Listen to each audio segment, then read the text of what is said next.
Hadisnya adalah riwayat Imam Tabarani dengan hadis sahih, kata Nabi SAW, haji dan umrah akan menghilangkan kesusahan hidup dan kemiskinan sebagaimana api menghilangkan karat dari besi.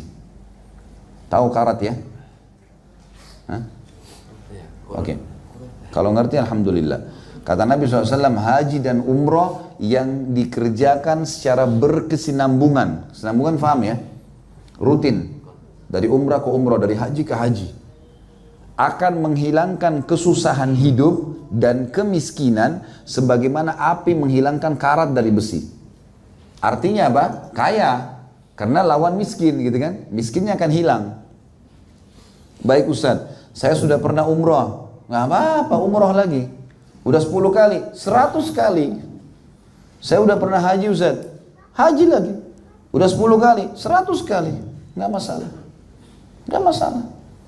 Umrah itu dan haji Bapak Ibu sekalian, manfaatnya banyak sekali. Pengampunan dosa. Kata Nabi SAW, antara 5 waktu sholat, antara Jumat ke Jumat, antara Ramadan ke Ramadan, antara umrah ke umrah, pengampunan dosa di antara keduanya. Yang kedua, penyebab datangnya rezeki, sebagaimana hadis tadi sudah kita sebutkan. Yang ketiga, sedekah yang kita keluarkan bayar untuk tiket, untuk hotel, itu sedekah. Berapa besar itu? Saya nggak tahu di sini kalau ringgit ya. Kalau di Indonesia itu pakai US, sekarang itu bisa 2000 US misalnya.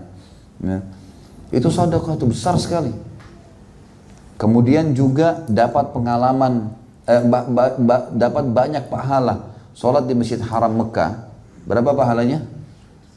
100.000. Tahu bagaimana 100.000 itu? Begini hitung-hitungannya supaya tahu ya.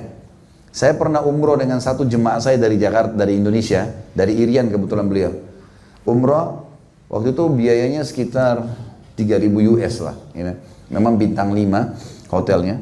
Kemudian kami pas masuk pulang habis sholat duhur, dia bersamaan sama saya, lalu saya tanya, Pak, Bapak bayar berapa umrah?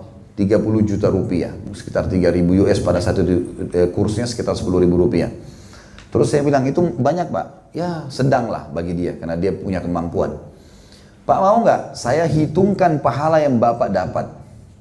Kaget dia, emang bisa Ustaz? Ya yang ada dalilnya saja. Baik, bagaimana caranya Ustaz? Saya bilang, Bapak sudah tahu hadis kan? Sholat di masjid Haram Mekah ini sama dengan 100.000 dibandingkan tempat lain. Di Masjid Nabawi sama dengan 1.000. Kita ambil yang 100.000 yang di Mekah ini. Kebetulan kami lagi di Mekah waktu itu. 100.000 ini, coba Bapak Ibu pakai kalkulator, dibagi dengan jumlah hari satu tahun. Satu tahun kan 365 hari ya. Coba bagi antara 100.000 pahala dengan 1 tahun kehidupan kita, itu akan keluar angka 274 tahun. Berarti kalau kita sholat 1 kali duhur di Mekah, sama 274 tahun di KL nih. 1 kali sholat.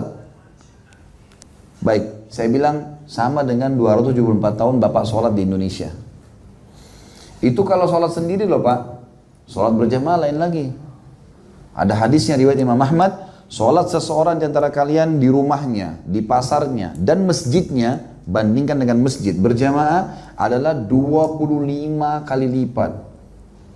Ada hadis lain, sholat sendiri dengan sholat berjamaah perbandingannya 27 derajat. Beda ya. 25 kali lipat dan ada 27 derajat. 25 kali lipat, kalau kita kali 274 kali 25, kurang lebih 6.500 tahun. 6.500 tahun ini bukan main-main ini. Berapa ringgit Bapak Ibu bayar umrah itu? Dan bagaimana dengan satu sholat berjamaah 6.500 tahun? Belum 27 derajat tadi. Kata Ibnu Abbas radhiyallahu anhuma, 27 derajat perbandingan sholat sendiri dengan berjamaah itu adalah 1 derajatnya ke derajat yang di keduanya di surga nanti jaraknya 500 tahun. Jadi sholat sendiri dengan berjamaah bedanya 12.000 tahun. Jadi makanya jangan sholat sendiri, selalu berjamaah. Kecuali darurat, nggak ada orang lain. Sholat berjamaah ini 12.000 tahun. Ini beda derajat di surga ya, bukan main-main ini. Saya bilang Bapak bayangkan, berapa satu sholat saja 6.500 tahun. Kurang lebih. Bagi 3.000 US tuh. Berapa itu? Nggak ada nilainya.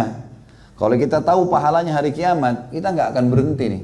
Ada satu pengusaha di Jakarta, Masya Allah, suami istri. Saya tahu beliau itu setiap bulan, beliau tidak cerita langsung, tapi saya dapat dari orang lain yang saya bisa percaya.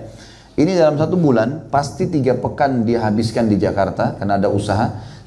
Pekan terakhir, minggu terakhir di setiap bulan itu umroh. Setiap bulan. Tidak pernah enggak. Kecuali haji, itu baru. Tapi orang bulan-bulan biasa pasti. 3 minggu Jakarta, seminggu Saudi. Pasti. Rezekinya Masya Allah. Luar biasa, punya building banyak. Macam ini tempat-tempat begini punya dia banyak sekali di Jakarta. Diluaskan sama Allah. Jadi haji dan umroh itu manfaatnya besar. Atha bin Abi Rabah rahimahullah, salah satu ulama tabi'in, itu umurnya 100 tahun. Dan beliau haji 70 kali. Artinya 70 tahun. Kalau peraturan pemerintah misal 5 tahun sekali ya sudahlah, tidak apa-apa. Misal ya, tapi tetap usahakan. Kalau umroh bisa umroh aja. Baik, dalam masalah ibadah juga perlu digarisbawahi satu hal ya. Bapak Ibu sekalian, dalam masalah ibadah, kaidah dalam ilmu fikih kita adalah dahulukan dirimu sebelum orang lain. Sekali lagi, dalam masalah ibadah, dahulukan dirimu dari orang lain. Contoh, laki-laki di sini bapak-bapak, sudah tahu saf pertama lebih afdal kan? Kata Nabi SAW apa dalam saf awal? Kalau seandainya manusia tahu apa yang tersembunyi di saf awal dan azan, begitu azan, jadi muazin atau begitu azan langsung ke masjid, maka mereka akan mendatangi keduanya walaupun merangkak. Ya, orang sini bilang merangkak juga. Merangkak. Kata Nabi SAW, kalau seandainya mereka tahu apa yang tersembunyi di saf pertama dan mereka tidak bisa mendapatkan kecuali mereka bersaing, maka mereka akan bersaing. Sampai kata para ulama, apa kalau saya berada di saf kedua dan saya bisa bayar orang yang di saf pertama dengan seluruh harta saya supaya dia pindah ke saf kedua, saya saf pertama, maka saya akan lakukan satu sholat saja. Kadang-kadang saya tidak tahu di sini, kalau di Indonesia itu dorong-dorongan, silakan Pak, silakan Pak. Ini karena tidak paham, mestinya nggak boleh. Yang boleh adalah kita masuk di saf pertama, di sebelah masih lowong, panggil orang, silakan. Tapi kita sudah di situ, ya. Jadi dalam ibadah itu dahulukan diri dulu, baru ajak orang lain. Baik, saya kasih contoh dalam masalah umroh dan haji. Bapak Ibu baru umroh 3 bulan lalu misalnya. Sekarang ada rezeki lagi mau umroh. Mana lebih afdal? Saya umroh lagi atau saya beri kepada kerabat saya yang belum umroh? Hah? Mana ulamanya KL nih? Mana lebih afdal? Coba. Bagi kerabat. Sepakat dengan ini? Nggak ada yang nyaut, takut salah. Nggak apa-apa. Umroh lagi. Umroh lagi buat kita. Kenapa? Karena umroh yang 3 bulan lalu belum ada jaminan diterima. Ada jaminan nggak? Dari mana antum bilang saya sudah umroh 3 bulan lalu sudah cukup ini buat kerabat saya loh? Kita belum dapat jaminan. Yang pertama, yang kedua, buku amal itu ada setiap hari. 3 bulan lalu urusannya. Sekarang tetap ada. Apa kata Nabi SAW? Jangan seseorang di antara kalian berkata, dulu saya pernah sholat malam. Itu dulu. Udah dicatat oleh malaikat, aman. Ada sekretaris nggak pernah tidur nih. Catat semua. Lengkap. Gitu kan. Tapi hari ini, besok, harus difahamin.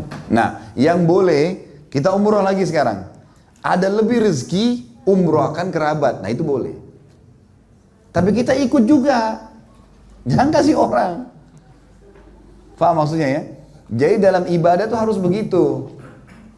Kita harus terlibat lagi, walaupun yang kedua, yang ke-100, nanti libatkan orang lain, tapi kita ada di situ. Gitu. Kecuali ulama bilang orang tua lain. Kalau kita sudah pernah haji, orang tua kita belum, itu lain. Karena ada bab bakti pada orang tua, itu lain. Dan kewajiban haji sudah selesai. Tapi kalau enggak, maka kita dahulukan diri kita. Tidak ada lagi selain orang tua yang kita dahulukan. Jelas ya? Jadi ini penting dalam masalah kaidah ibadah.